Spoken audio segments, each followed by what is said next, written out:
Well, Mom, how about making sandwiches for us every day until you can get together $30,000? If you don't, I won't let you see Amelia anymore. Such an unreasonable demand from my eldest son turned my life upside down. Before dawn, I was making sandwiches for his family and delivering them, then heading to the care facility. Worn out from fatigue and lack of sleep, I just couldn't bring myself to cut ties with him, all because of my love for my adorable granddaughter, Amelia. But one day, a tearful Amelia revealed a shocking truth her parents had kept hidden. I can't forgive them anymore. I reached my breaking point and decided to fight back. My name is Emma. I am 72 years old. I lost my husband last year and now live alone in our family home. My husband, who was the same age as me, developed dementia in his later years. I took care of him at home for a while, but the last year was spent under the care of a facility. Because of that, I still have a connection to that facility even after he's gone. I was mentally and physically exhausted from caregiving, and the staff at the facility were truly kind to me. Thanks to them, I believe my husband spent his last year in peace. The facility was always short-staffed and extremely busy. After my husband passed away, I talked to the staff and decided to help out in any small way I could. I've always been good at cooking and baking, so I would make sandwiches and desserts for the staff whenever I went to the facility. Then one day, out of the blue, my eldest son and his family came to visit. It took me by surprise, but I served them tea. "Mom, it's been a while. Sorry for barging in like this. We've had some issues and decided to move to this area," James, my eldest son, said while reaching for the treats on the table. He looked worn out for some reason. Natalie, my daughter-in-law, barely spoke since they arrived and kept fiddling with her cell phone. They decided to move all of a sudden? Did something happen? A faint unease lingered in my heart, but I greeted my granddaughter Amelia with a smile. "Amelia, you've grown up so much. How have you been?" It must have been about 5 years since I last saw my eldest son's family. Ever since my husband was diagnosed with dementia, my days were consumed with caregiving, leaving no time or energy for anything else. I couldn't even keep up with my adorable Amelia. "Granny, it's been a while. I've been good. I'm in the 9th grade now." "Oh my, how time flies. You'll be taking exams this year then. You better do your best." Upon hearing this, Amelia's expression turned somber. I wondered, is moving during such a critical period in her education a good idea? Just then, a cat's meow echoed from the kitchen. Amelia whispered with joy, "A cat?" and hurried towards the sound. "Mom, since when did you get a cat?" "No, that little kitty just pops in from time to time. I always leave the back door slightly ajar for her." Sounds risky. James was staring intently towards the kitchen. Natalie didn't lift her face from her smartphone. In Amelia's absence, I probed my son and his wife about the reasons behind their move. Their response was vague, but in essence, they moved hastily due to financial troubles stemming from a failed business venture. I then inquired about James's job. "Job? Well, things have been rough. My health's been on the decline, and the doctor advised some rest. More importantly, Mom, I have a favor to ask." James was hoping for a loan. The failed business and move drained their finances, and they were nearly out of money. He needed about $5,000 for daily expenses. Honestly, I hesitated. Even though he's my eldest, lending such a large sum on the spot felt daunting. Are the two of them even thinking about their future? But no matter how much I probed, all I got was, "Just lend us the money." Despite my reservations, I took out $5,000 from my savings and handed it to James. With a smirk, James quickly pocketed the money. "Well, do your best for Amelia's sake. If there's anything I can do to help, just let me know." "Yeah, thanks. We're heading out now, but we'll be around often. Please keep some food ready for us." With that, James called Amelia, who was petting the cat in the kitchen, and the three of them left. As I cleared the dishes, a sense of unease about what the future held settled in. "Hey Mom, it's me. I'll be coming over tonight. have dinner and a bath ready, okay? Oh, and I've run out of the money you gave me, so I'll need a bit more. Later. Without waiting for my response, James hangs up the phone. I sigh heavily and set my mobile phone on the table. It's been 2 weeks since my eldest son's family imposed themselves on me. Since then, James has been coming over almost daily for meals and money. On weekends, his adorable daughter Amelia joins. At first, I prepared special meals and lent him a few $1,000s each time, but I've reached my limit. James claimed he couldn't work due to medical reasons, but he looked perfectly healthy to me. I couldn't understand why he was blowing through the large sums I lent him every week. That evening, fed up, I sternly confronted James and his wife when they arrived. I told them I didn't want them visiting so frequently, and to stop asking for food and money. What? You said you'd help, didn't you? Was that a lie? Predictably, James became aggressive in his words and demeanor. His wife, Natalie, silently played with her phone while eating the meal I'd prepared. There are limits, you know. Making me prepare meals every day? Asking for money every week? Enough is enough. I'll go bankrupt at this rate. Fine. I'll give up on the money for now, but instead bring me sandwiches every day. Enough for 3 meals. What? I can't do that. I've told you I volunteer at a facility every weekday morning. Then drop them off before you go. Wake up at 3 a.m. if you have to. Before I could respond, James added, If you don't do anything for us, you won't see Amelia anymore. We'll cut ties with you. Knowing how much I adore my only granddaughter Amelia, James smirked. Honestly, I'd love to cut ties with this couple, but I worry about sweet Amelia. Let me think. I can't come up with money that easily. Then at least gather around $30,000 for now, and remember the sandwiches daily. Let's go, Natalie. From now on, we don't have to come here every day, since Mom will deliver our sandwiches. From that day on, my life dramatically changed. I would wake up before dawn to prepare sandwiches for James's family, deliver them, and then head to the facility. Exhausted and sleep-deprived, my love for Amelia stopped me from cutting ties with my son. This exhausting routine continued for about a month. Then, unexpectedly, Amelia visited alone one weekend. I greeted her with a smile, but she looked somber. To be honest, Dad told me not to visit you anymore. Amelia confessed as she gently stroked our family cat in the kitchen. They make you prepare sandwiches every day while they just laze around at home. I'm so sorry. You don't need to apologize, Amelia. Well, I am a bit worried about those two, but how's the new school? Are you keeping up with your studies? I tried to shift the topic with a cheerful tone, but Amelia remained silent, tears streaming down her face. Caught off guard, I comforted her by rubbing her back. Eventually, she broke down crying even louder. Not understanding the reason, I patiently waited for Amelia to calm down. When she finally stopped crying, she revealed a shocking truth. Amelia hadn't been attending middle school since they moved here. Not just that, she claimed James forced her to lie about her age and work several part-time jobs. All the money she earned went straight into James's pocket. Furthermore, James took away her cell phone when they moved. One night, he suddenly said, "We're moving!"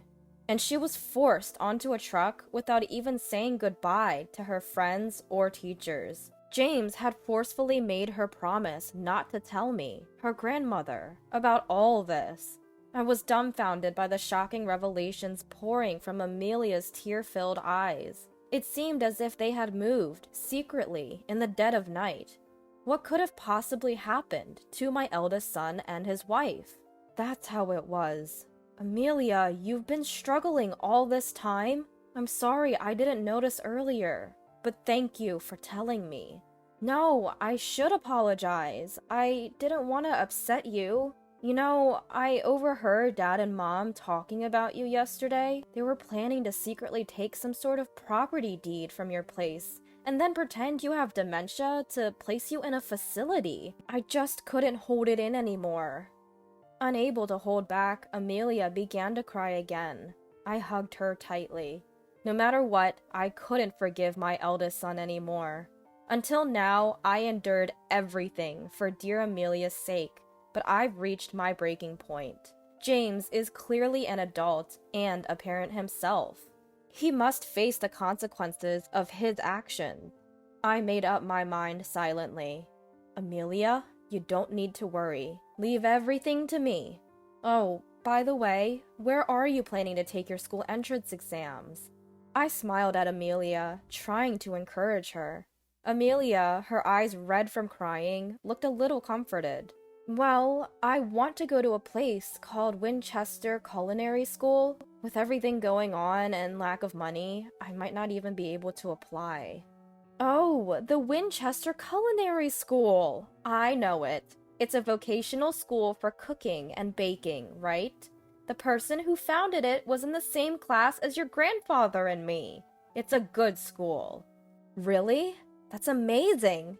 I love the dishes you make. I want to make people smile with my cooking, just like you. After that, Amelia shared her dreams with me. She told me that despite her tough circumstances, she never gave up and continued studying diligently. I encouraged Amelia and made her promise to continue her studies. After seeing Amelia off, I quickly took action. First, I decided to investigate my eldest son and his wife, so I hired a private investigator. A week later, after receiving the investigation results and pondering them, I made several contacts. Once everything was in order, I called James. I have something substantial to give him. He must bring Natalie and Amelia with him. Thinking he'd finally get his hands on the big bucks, James eagerly agreed to the conditions, deciding to meet at a coffee shop over the weekend. I was seated by the coffee shop's window, engrossed in my phone, when James and his family approached. I set my phone down on the table and exchanged greetings. Hey, give me the money already. Do you want to be cut off from us? Immediately, James reached for the thick brown envelope by my side, filled to the brim. Pulling the envelope closer, I held onto it firmly. If you really want, we can sever ties. But before that, I have some things to confirm with you. Only after that will I hand this over. I began by pointing out that ever since their move, they hadn't enrolled Amelia in middle school and had been making her work illegally on the side. The couple tried to brush it off, clearly eager for the money, but eventually admitted the truth. We had no money, so we had no choice. Once we get the money, she'll quit her job and go back to middle school. Suspicious. With doubt, I continued to question why James wasn't working. Are you truly on medical leave? Which hospital did you go to? Show me some proof, like a receipt or a health insurance card. I don't have any. You're not faking it, are you? Lying just because you don't want to work? As the atmosphere grew tense, James raised his voice. Don't say things like that! I didn't go to any hospital, but something really traumatic happened, and it's been hard. James, can you honestly tell me what happened? If you do, I'll give you this. When I motioned to the envelope in my hand, James begrudgingly began to speak. I get it now. When you said your business failed last time, you were actually betrayed by a business partner, a guy named Alexander. He took off with all the money I worked so hard to earn. He had control over the core know-how and equipment, so I was powerless without him. Oh, that's what happened. I'm the victim here. That's why I couldn't pay the rent and other bills and had to move. Now just give me that money already. With that, James snatches the envelope from my grasp.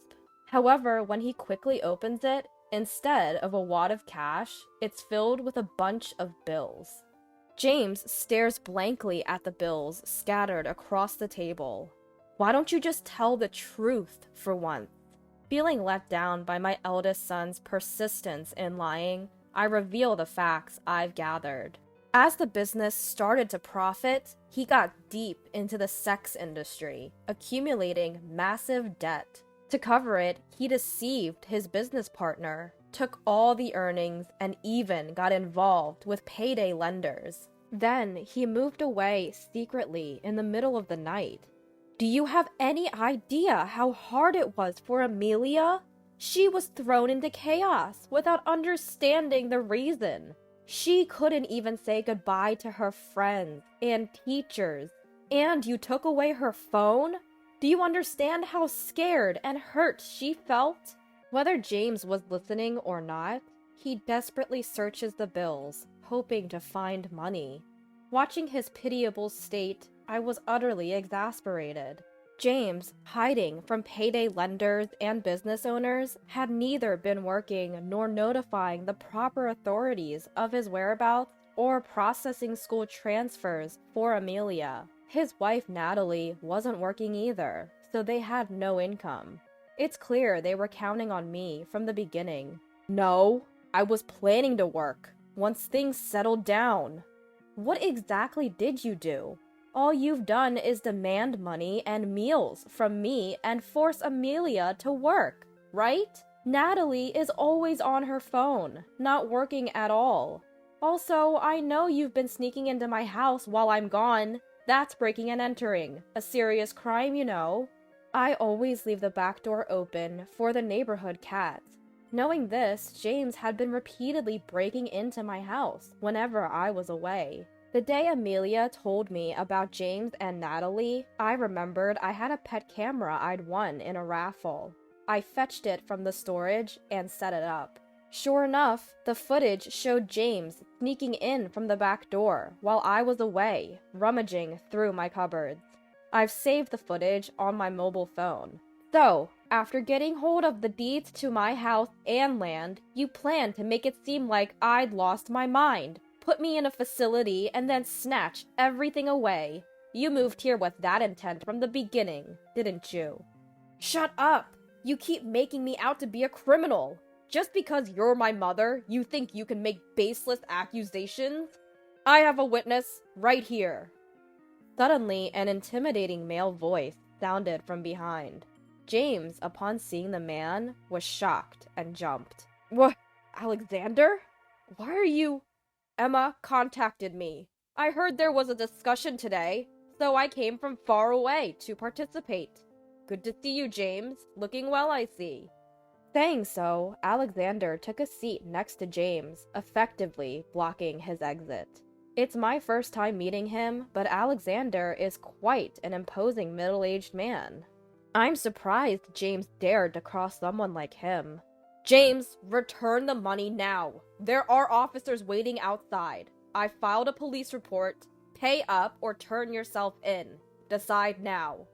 Hearing this from Alexander, James hurriedly looked towards the window. Just as Alexander said, a police car was parked right outside the diner, with an officer standing there, looking our way while on his phone.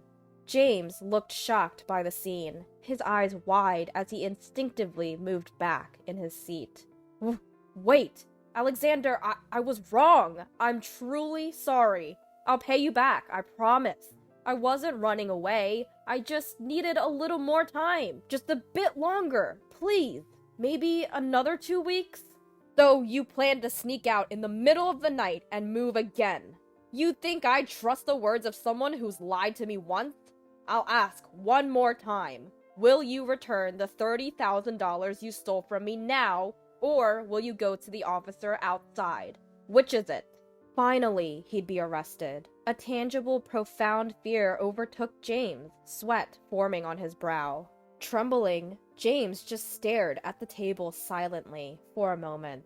Eventually, James's bloodshot eyes slowly turned to face me.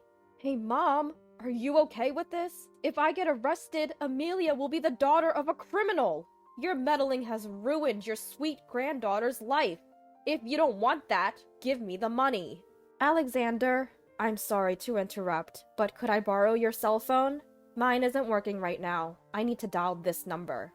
Cutting off James's desperate plea, I abruptly addressed Alexander. Ignoring the dumbfounded James, I took the phone that Alexander handed over willingly and dialed a number. Switching the call to speaker mode, I placed the phone on the table. Amelia, I'm calling the dean of the Winchester Culinary School. I've already briefed him about your situation. Please, have a chat with him. Amelia was visibly flustered. What? Shortly, the call connected, and a flustered Amelia picked up the phone. A deep, calm male voice came through from the other end. Hello, this is William. Oh, hi! My name's Amelia. I love my grandmother's cooking, and I want to be able to make dishes that bring joy to people too. I want to join the Winchester Culinary School. It was a call with the dean of the prestigious Winchester Culinary School. Amelia, filled with nervous excitement, tried her best to convey her feelings. Dean William listened intently, occasionally nodding and giving encouraging murmurs. I see. Thank you for sharing, Amelia. It seems you've been through a lot. Your grandmother Emma is an old friend of mine. I'm aware of the situation. Amelia, once so excited, suddenly went silent. That's right, she had no hope for exams or the future. Like a deflating balloon, her shoulders slumped in disappointment. But you know, that doesn't matter. You have dreams and you're working hard towards them. You've honored our Winchester Culinary School by choosing it as your first step. We give everyone an equal chance and support all students, no matter their background. Come, take the test with integrity. We'll be waiting. The call ended. I thanked him and handed the mobile phone back to Alexander. Yes, Amelia will be fine now. I can turn myself in without any worries. James's face went blank, and he froze. For those who might not know, the Winchester Culinary School is where Amelia wants to study. It's a professional cooking school. Despite the challenges from her clueless parents, nothing will hold her back. Amelia looked at her father. Her cheeks were still flushed from the tension of the call, but her eyes sparkled. James looked deflated, avoiding eye contact, clearly embarrassed. Prompted by Alexander, James exited the diner. The officer put away his phone and started talking to James. It's disheartening to see your child in police custody, but I want James to take full responsibility for his actions. I picked up the mobile phone left on the table. I had previously consulted with the officer and had him on the line during our conversation. With everything recorded, even James can't escape this time. And one more thing. I turned to Natalie. Throughout the confrontation with James, she seemed disinterested, constantly fiddling with her phone. Natalie, James is with the officer. What will you do? She only briefly met my gaze. Huh? I don't care about that man. I'm divorcing him soon anyway. Amelia looked shocked and turned to her mother. Wait, what about Amelia? Your marital issues are yours, but you need to consider Amelia. I've made up my mind about what I want. I'm tired of his wasteful spending. I just want to live on my terms now. Tears quickly filled Amelia's eyes. With a father like James and now her mother, how much more hurt would they inflict on their daughter? I felt more disheartened than angry and sighed deeply. Later, a resigned James confessed all his crimes at the police station and is still being interrogated. He owed $50,000 from the sex industry, took $30,000 from his former business partner Alexander, and borrowed $20,000 from payday lenders. The total amount he siphoned from me was around $20,000. Of course, both Alexander and I intend to claim every penny. As his mother, it's heartbreaking. I hope this serves as a lesson for him to deeply reflect and atone for his sins. Natalie, being James's ex-wife, was also interrogated. During this, it was discovered she had been scammed. This was a romance scam, where you get sweet-talked by someone you meet on social media, and after establishing a romantic relationship, they skillfully swindle large amounts of money. The person Natalie had been communicating with on her mobile phone claimed to be a super famous, handsome actor. One day, she received a personal direct message just for her and was passionately pursued. Natalie fell head over heels. She kept sending money, doing whatever he asked. Of course, this was an imposter, pretending to be the actor. This case mirrored numerous others reported to the police. Realizing she'd been deceived, Natalie was utterly devastated. Since she had already divorced James, she had no one to turn to and had lost her means of livelihood. After that, I decided to live with Amelia. I sold my house and land and moved to an apartment near Winchester Culinary School. The house and land, located in a prime urban area, had a huge asset value, fetching me several $1,000,000. I made sure that Amelia would be the beneficiary of these assets so she'd never face financial hardships. We moved in the middle of the night, as if sneaking away. My parents were deeply distressed, with everything escalating to the police, but Amelia never gave up and continued to work hard. I too did everything I could, managing her transfer to middle school and helping with her exams. Thanks to our efforts, Amelia managed to take the entrance exam for Winchester Culinary School and got in. Just as Principal Williams said, Amelia dedicates herself to her studies at Winchester Culinary School, heading straight towards her dream, enjoying her youthful days surrounded by friends. Watching my beloved Amelia grow up by my side, I live with peace in my heart, basking in happiness.